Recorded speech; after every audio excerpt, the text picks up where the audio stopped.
"Are you deaf, old man?" I said. "Step away from the aircraft." The voice was sharp, laced with the kind of impatient arrogance that only comes from youth and unearned authority. It cut through the reverent silence of the cavernous museum hangar, a space that felt more like a cathedral dedicated to aviation history than a simple building. The target of the remark, an elderly man named Samuel, didn't flinch. His gnarled hand remained resting on the cold gray skin of the A-10 Warthog, a machine that looked less like a plane and more like a cannon with wings attached. Samuel's jacket was a simple faded canvas affair, zipped up against the hangar's perpetual chill. His hair was a wisp of silver, and his back was stooped with the weight of more than 80 years. To the young officer striding towards him, he was just another civilian, a piece of living history perhaps, but one that was currently in the way. "Sir, this is a restricted area," Major Harrison said, his voice lowering into a tone of patronizing control. He was a man polished to a high sheen. From his perfectly creased service dress uniform to the confident glint in his eyes, he was the new museum curator, a fast tracker on the command staff, and he saw this place not as a sanctuary of memory, but as a stepping stone on his career path. The sign clearly says, "Do not touch now. If you'll please move along." Samuel finally turned his head. His eyes, clear and steady as a winter sky, met the Major's. They held no fear, no defiance, just a quiet, profound weariness. "I was just saying hello," he said, his voice a low rumble like distant thunder. Harrison let out a short, incredulous laugh. "Saying hello to a piece of decommissioned hardware. It's a museum exhibit, Grandpa, not a pet." He gestured dismissively with a gloved hand. A few junior airmen, trailing him like pilot fish, snickered quietly. The public humiliation was intentional, a small exercise of power. "I'm sure you have some fine stories, but we have a schedule to keep. A congressional delegation is arriving in an hour, and I will not have my displays being fondled by the public." Samuel's hand didn't move. His thumb traced a faint, almost invisible seam in the fuselage, just below the cockpit canopy. It was a patch, expertly riveted, a metallic scar that broke the smooth contour of the plane. His touch was a caress, a private communion that Harrison's presence had desecrated. "This scar," Samuel murmured more to the plane than to the Major. "I remember when she got this." The Major's patience, thin as it was, finally snapped. "That's enough," he barked, his voice echoing off the high ceiling. "I am giving you a direct order to move away from this aircraft. Are you going to comply, or do I need to have security escort you out?" Samuel's gaze lifted from the scar on the plane to a point just over Harrison's shoulder, his focus shifting inward.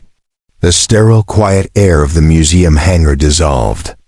The scent of floor wax and old oil was replaced by the acrid stench of cordite and burning sand. The low hum of the ventilation system became the deafening roar of two General Electric turbofans and the rhythmic, terrifying thump, thump, thump of incoming anti-aircraft fire. He wasn't in a museum in Ohio anymore. He was 10,000 feet over a sun-blasted valley in a place the maps had called the Devil's Anvil. His hands, now wrinkled and spotted with age, were young again, wrapped tight around the control stick, slick with sweat. His A-10 call sign Valkyrie 1 bucked and shuddered as shrapnel tore through the right wing. "Valkyrie 1, this is Pathfinder. We're pinned down. They've got us bracketed. We need danger close." The voice in his headset was young, panicked. Below, he could see them. A small fire team of Green Berets caught in a brutal crossfire from fortified positions on the ridge. Tracers, green and angry, crisscrossed the valley floor around them. "Pathfinder, Valkyrie is on station," he'd replied, his own voice a mask of calm over a racing heart. He banked the Warthog hard, the glee forces pressing him deep into his seat. The plane groaned, a wounded beast, but it held true. It always did. "I've got you, Pop Smoke." A puff of violet smoke bloomed near the rocks where the soldiers were taking cover. The enemy positions were dug in terrifyingly close. Danger close was an understatement. This was suicide close, but those were his boys down there. He rolled in, lining up his run. The world narrowed to the heads-up display. The crosshairs settled on the enemy imp placement, a mere 50 meters from the violet smoke. His thumb hovered over the red button on his control stick. He took a breath, held it, and squeezed. The entire world became noise and vibration. The GU Avenger cannon, the heart and soul of the Thog, erupted. It wasn't just a sound. It was a physical force, a tangible wave of destruction that shook the airframe and rattled the teeth in his skull. The BRRT, a 4,000 rounds per minute roar that tore the earth apart. The 30mm shells, each the size of a milk bottle, shredded the enemy position into dust and splinters. He pulled up, the plane screaming in protest, jinking hard to avoid the ground fire that followed him like angry hornets. It was then that a lucky shot had punched through the fuselage right below his feet. The scar. He remembered the shriek of metal, the sudden cold draft in the cockpit, but the plane flew on. It always flew on. He made 3 more passes that day, silencing the enemy guns one by one until Pathfinder could break contact. Valkyrie had limped back to base, riddled with holes, trailing hydraulic fluid, but with its pilot and its purpose intact. 12 men went home to their families because of what this plane, his plane, had endured. "Did you hear me, old man?" Major Harrison's voice dragged him back to the present. The Major was now standing uncomfortably close, his face flushed with anger. "I'm not going to tell you again. Get away from the plane." Samuel's eyes refocused on the Major. The distant fire was gone, replaced by a quiet stillness. He slowly drew his hand back from the fuselage. "She was a good bird," he said softly. The Major, misinterpreting this as compliance, puffed out his chest. "Yes, well, it's a valuable asset. A piece of history, not a toy for nostalgic old-timers to play with." He turned to his aides, a smug smirk on his face. "Can you believe this guy? Probably thinks he could still fly it." The junior airman laughed on cue. The sound was hollow and sharp in the vast space. The comet hung in the air, a challenge, a joke, but it struck a chord deep inside Samuel, a place where pride and memory resided, untouched by the passage of time. Harrison, emboldened by the laughter, pressed his advantage. He looked Samuel up and down, taking in the worn shoes, the simple trousers, the unassuming jacket. "You know what? I'm feeling generous. You seem to love this old relic so much," he said, his voice dripping with sarcasm. "Why don't you show us? Go on, get in, start it up." He swept his arm towards the cockpit access ladder. "Let's see you make the old girl roar one more time, Pops, if you can even remember how." The hangar fell silent. The airmen stopped laughing, their eyes darting between the furious Major and the impossibly calm old man. This had gone beyond a simple reprimand. It was a cruel public taunt. They all knew the plane was a static display. Its engines were drained, its systems disconnected. It was a hollow shell, a monument. The Major's dare was not just impossible. It was mean. Samuel looked at the Major, then at the cockpit of the A-10 looming above them. He saw not a museum piece, but a partner, a savior, a part of his own soul cast in titanium and steel. He saw the cockpit where he had prayed, sweated, and bled. Without a word, he turned and walked to the base of the ladder. His movements were slow, each step deliberate. His hand, mapped with the fine lines of 1,000 repairs on engines and airframes long since turned to scrap, closed around the cold metal of the first rung. "What is he doing?" one of the airmen whispered. "He's calling the Major's bluff." Another murmured back, a note of awe in his voice. Major Harrison's face was a mask of disbelief, quickly morphing into theatrical amusement. "Oh, this is rich. Get a load of this. Somebody get a camera." He laughed, but there was a nervous edge to it now. The old man's quiet dignity was beginning to unnerve him. It wasn't the reaction he'd expected. He had anticipated shuffling, apologies, a defeated retreat, not this silent, resolute acceptance of an absurd challenge. Samuel pulled himself up rung by rung. His joints ached, but his muscles remembered the motion. It was a climb he had made thousands of times in driving rain, in blistering heat, under the threat of incoming mortar fire. Reaching the top, he swung a leg over the canopy sill and settled into the cockpit. He didn't just sit in the seat, he became part of it. His body sank into the worn upholstery, finding the familiar contours. His back straightened from the ground. The onlookers could see the subtle shift in his posture. The stooped elderly janitor was gone. In his place sat a pilot. His hands moved with a life of their own, gliding over the instrument panel. They didn't fumble or search. They danced a flick of a switch here, a turn of a knob there. The movements were economical, precise, ingrained by countless hours of training and the brutal finality of combat. He was a concert pianist returning to his Steinway, his fingers finding the keys in the dark. Major Harrison's laughter died in his throat. This wasn't the confused fumbling of a senile old man. This was a procedure, a checklist. He felt a cold knot of dread begin to form in his stomach. "Hey, what do you think you're doing? That is millions of dollars of Air Force property. Get out of there right now." But his voice lacked its earlier conviction. It was a bluff and everyone knew it. Across the hangar, a young airman first class named Peters had been watching the entire exchange. Unlike the others, he hadn't been laughing. He'd been studying the old man's face. There was something about his eyes, a look of quiet authority that no simple janitor possessed. And the way he touched the plane, it was personal. Peters had an uncle who flew Phantoms in Vietnam. And he'd seen that same look when his uncle visited the war memorials. It was a look of kinship with the machine. On a hunch, he'd slipped away and made a call to the base command center, reporting a potential security situation at the museum involving a civilian in the cockpit of the A-10. He didn't know why, but he felt he had to.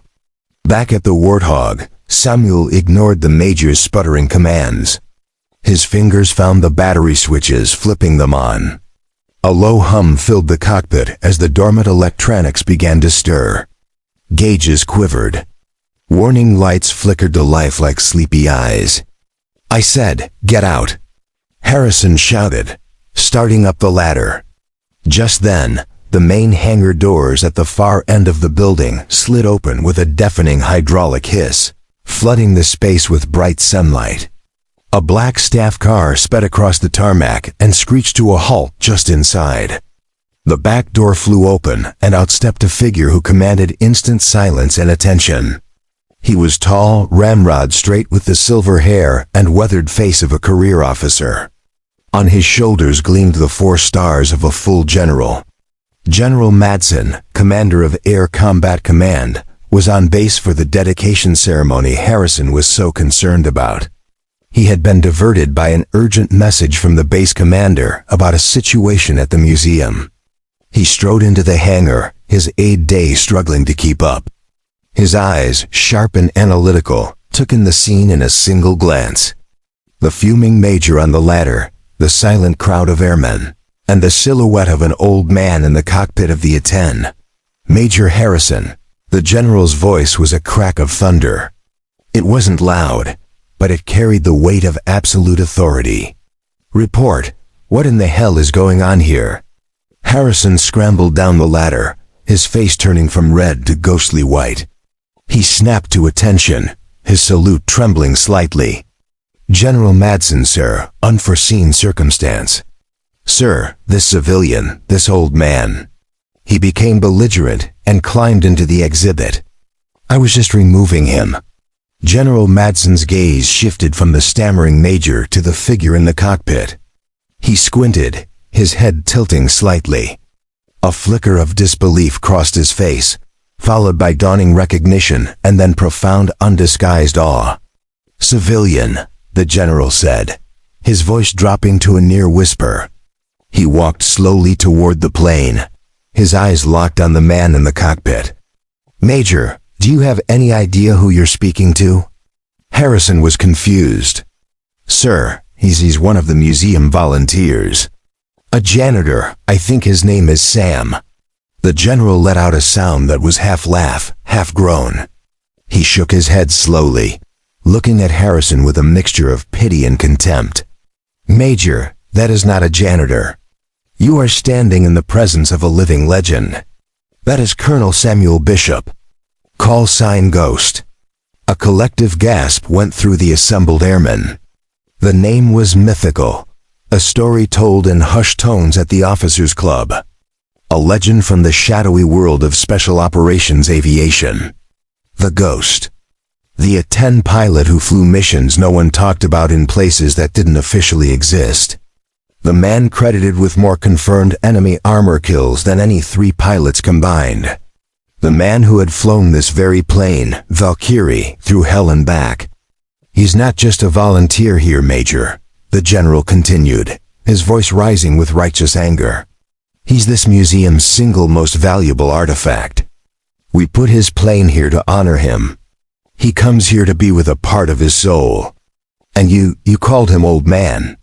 Major Harrison looked like he'd been punched in the gut. The blood drained from his face and his carefully constructed world of rank and protocol shattered around him. As if on cue, a high-pitched whine began to emanate from the A-10. It was the sound of the auxiliary power unit spooling up. Samuel, oblivious to the drama below, was continuing his checklist. His hands moved with an unhurried grace, flipping the APU generator switch, then the engine start cycle switch. "What is he can't?" Harrison stammered. "The aircraft is disabled. It's just a display." The general smiled grimly. The ground crew chief for this exhibit was a man Colonel Bishop pulled out of a burning helicopter 20 years ago. Out of respect, they never fully decommissioned her. They kept her alive for him. Then came the sound. A low rumble started deep within the Warthog's twin engines. It grew into a deep guttural roar as the first turbofan caught and ignited. A plume of heat shimmered behind the aircraft. Seconds later, the second engine followed suit. The sound became a deafening symphony of raw power. A sound of pure, unadulterated purpose. The entire hangar vibrated. The windows rattled in their frames. The roar of the A-10 Warthog, a sound that had been a death nail to America's enemies for decades, filled the air, washing over everyone. It was a sound of absolute vindication. Major Harrison stood frozen, his mouth agape as the sound hammered him, stripping away his rank, his pride, his arrogance. The crowd of airmen stared, their faces a mixture of shock and reverence. A hero, a legend, standing right there in front of them. And they had let him be mocked. Inside the cockpit, Samuel Bishop closed his eyes for a moment, a small sad smile on his lips. He let the familiar vibration run through him, the thrum of life from his old friend. He wasn't trying to fly it. He was just listening to its heartbeat one more time. After a minute that felt like an eternity, he began the shutdown sequence. The roar subsided, replaced by the slow, whining spool down of the turbines. A long, mournful sigh that echoed in the sudden silence. Slowly, methodically, he climbed out of the cockpit and descended the ladder. When his feet touched the concrete floor, he looked not at the general, but at the pale, trembling Major Harrison. The young man looked utterly broken. Samuel walked over to him, and the crowd held its breath, expecting a tirade, a final deserved humiliation. Instead, the old colonel reached out and placed a steady hand on the major's shoulder. "It's all right, son," Samuel said, his voice gentle. "Pride is a heavy burden. Makes it hard to see what's right in front of you." He looked back at the magnificent silent aircraft. "The machine is just metal. It's the people you protect with it. The lives you save, that's the part that matters. Never forget that." Major Harrison could only nod, his eyes brimming with tears of shame and a dawning. Profound respect. He finally understood he hadn't been looking at an old janitor, but at the embodiment of the very duty, honor, and courage he claimed to represent. General Madsen stepped forward and rendered a sharp, perfect salute to the old man in the canvas jacket. "It's an honor to see you again, Colonel Bishop." Samuel returned the salute with a weary but dignified nod. "Just Sam is fine, General. I'm retired, remember?" The lesson that day echoed far beyond the walls of the hangar. It was a stark reminder that heroes don't always wear their greatness on their sleeves. They are the quiet ones, the humble ones, the ones who walk among us, their deeds etched not on monuments, but in the lives they saved and the freedoms they protected. They are the giants who ask for nothing, not even to be remembered. So next time you see an old veteran, look closer, look past the weathered face and the stooped shoulders. Look into their eyes.